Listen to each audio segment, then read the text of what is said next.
Thanks very much for staying with us. Time now for Eye on Africa with me, Georgia Calvin-Smith. Tonight, South Africa plants seeds for a greener energy sector by announcing tax breaks for investors in clean power. Also, Namibia welcomes the US First Lady, Jill Biden, for a 5-day tour of Africa. And I speak to a former Facebook content moderator who blew the whistle on the poor working conditions at the company that provided services for Meta. But first, South Africa's unveiled big tax breaks to boost investment in clean power.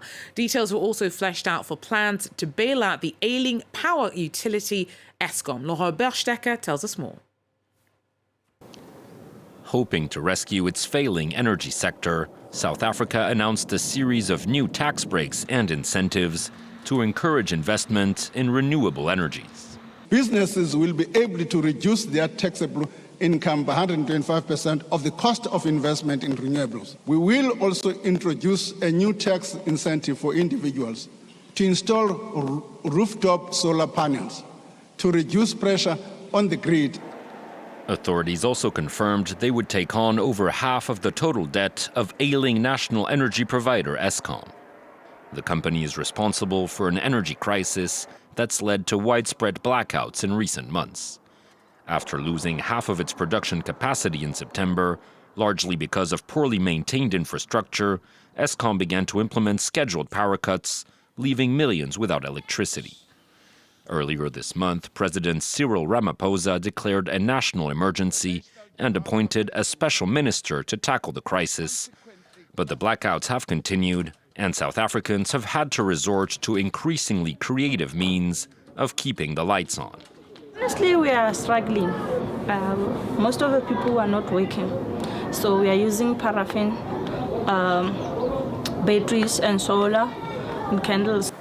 South African authorities have repeatedly failed to overhaul Eskom, which is regularly accused of corruption and mismanagement. The company has received over 14 billion euros in bailouts since 2008, but the government warns this will be the last one. US First Lady Jill Biden kicked off a 5-day tour of Africa on Wednesday by first heading to Namibia. It's her first trip as First Lady and is part of her husband, US President Joe Biden's bid to strengthen ties with the region. Her next stop will be Kenya, which is where our Vivian Wandera is.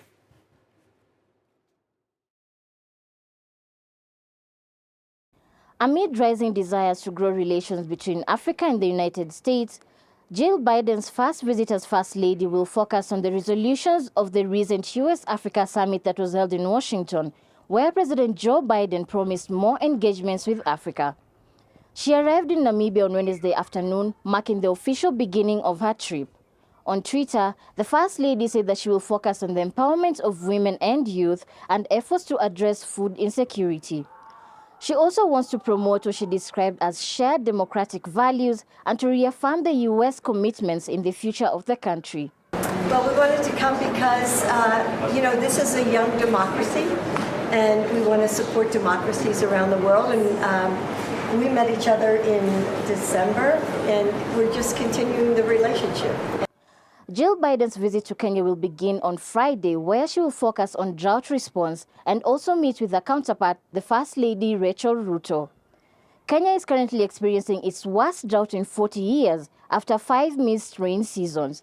More than 4 million people have been affected, 22 people died of hunger and starvation in 2022, and 23 counties are now food insecure.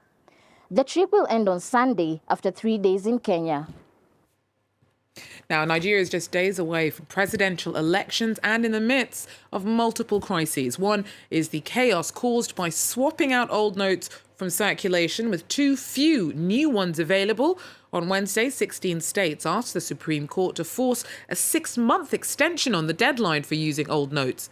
Another destabilizing factor is the Boko Haram insurgency that, since 2009, has displaced millions in the northeast. In Borno State, security improvements have led to a huge resettlement program with around 140,000 people leaving camps, but many still can't go home. After 10 years spent in camps, Mai Ajikolo is learning how to live independently again. He's been rehoused by Borno State to Ono. with his wife and 7 children. They have a house that's protected by the military and an allowance equivalent to about 200 euros in food. I'm comfortable now because whenever I leave my house and come back, I meet my family in peace, and the community live in peace as well, without any problems of insurgency. Zeda Musa still does not know when she'll be able to go back to her home on the shores of Lake Chad. Is still under threats from raids from Boko Haram extremists. Zainab admits she has not been following the election campaign. She and her husband live here in Maidinatu camp without any assistance. They say they feel stuck. We can't go back because we don't have enough security. There are a lot of people that want to go back, but not enough security, and these people are still very much around. My husband and I have a lot of family members, and we can't afford to go back with no protection. Borno State has officially closed a dozen camps around Maiduguri. The aim of their relocation program is to revive abandoned communities that have been recaptured by the Nigerian army. The Foundation for the Support of Victims of Terrorism has financed and helped tens of thousands of displaced persons to return home. We knew that there was a risk, but we did not go in knowing that we are putting people's lives at risk, but knowing that the military, the security forces had given us the go-ahead to say that these communities that they are going back to are safe. It's still too early to judge the success of the rehousing of 140,000 people who so far have been moved from displacement camps. However, authorities in Maiduguri want to turn the page on the humanitarian crisis that's disrupted lives in the region for over a decade. At least 5 people were killed by Cyclone Freddy after it made landfall in Madagascar. Almost 17,000 people have been affected, with about 4,500 homes damaged when it hit north of Mananjari. The coastal town is still devastated by last year's cyclone Batsirai, which killed more than 130. Freddy's now moving towards Mozambique, where it's expected to make landfall, probably as a tropical storm, on Friday. Now, Facebook's parent company Meta has appealed a Kenyan Labour Court's ruling that it could be sued by a local content moderator over working conditions and alleged psychological damage caused by exposure to graphic posts. The job had been outsourced to a company called Sama, which last month said it would no longer work with Meta. It disputes the Kenyan court's jurisdiction. The judge's original decision has also been hailed as a shot across the bow of big tech companies accused of not considering the well-being of those working for them on the continent. Earlier, I spoke to Daniel Muteng, the former content moderator who blew the whistle on Meta. Essentially, I don't want to sue Sama or anyone for that matter. The only thing that I'm looking for is justice for content moderators. I'm looking for fair treatment. I want to make sure that we get paid well and we get taken care of mentally, because the job is really, really problematic. It causes us PTSD. As I sit here right now, I am somebody basically who is recovering from PTSD because of the job. And when I say to them, let's talk about this, they don't want to do that. Yeah. Mm-hmm. Yeah. And do you think that there's generally a lack of understanding of what it takes to be a content moderator? Yes, there is, because the system is basically right now in its current form. Current content moderation is problematic, of which is why I speak about the professionalization of content moderation, because it's not. Right now, it's precariously organized, and for that reason, you find that people get exploited because they're easily replaceable. You know, you don't have to go and search somewhere to find professionals who can actually do the job. And when something wrong happens, they come and blame content moderators and say, well, content moderators are getting it wrong. Now we have war in this particular region or country because content moderators got it wrong. Why? Because we didn't get enough or proper training, or we don't even have the right qualifications for that. Mm-hmm. Yeah. And do you feel that there's anything about the fact that the work that you were performing was in Kenya that led to the low standard of working conditions, the low pay, and the lack of support that you say has contributed to the psychological damage that you've suffered? Yes, fact is there's a difference between content moderators in the global south and then content moderators in the global north.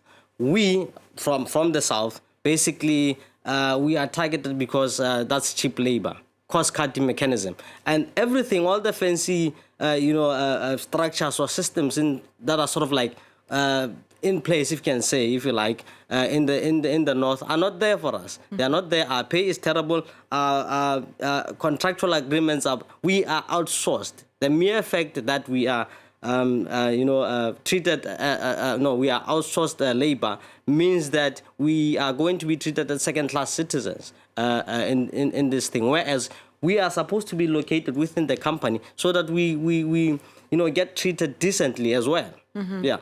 And do you think, is this a problem that you think is specific to content moderation, or as Africa's digital evolution starts ramping up and that space starts creating more jobs, is there a vacuum in terms of the protections in place for people doing digital jobs on the continent? There are no protections at all, because right now I can tell you, no one is even talking about content moderation in my country. No one is talking about content moderation in Africa except for Kenya, maybe, whereby the court is actually looking at this matter. Yes. And so how can labour laws better incorporate the needs and the risks faced by digital employees? Well, it's not going to happen now. Why? Because here I'm here for a UNESCO conference on the regulation of content moderation, which is great. Wonderful, but because that is going to take a long time, it's simply going to take a long time, because I was hoping that the conference would actually make sure that it comes with a sample legislation for countries member states to sort of like follow suit and sample or work on that, but that is not going to happen now. So I am trying, in fact, I'm thinking of a bottom-up approach whereby we'll try and come up with a working system that will protect both users and content moderators at the same time. And unionization, professionalization of content moderation, and the certification of content moderators is at the center of this. Daniel Motoing there, the former content moderator of Meta Content, who hopes to professionalize the space on the continent. Well, that's it for Eye on Africa. Thanks for joining us. Do so again if you can. Till then, take care.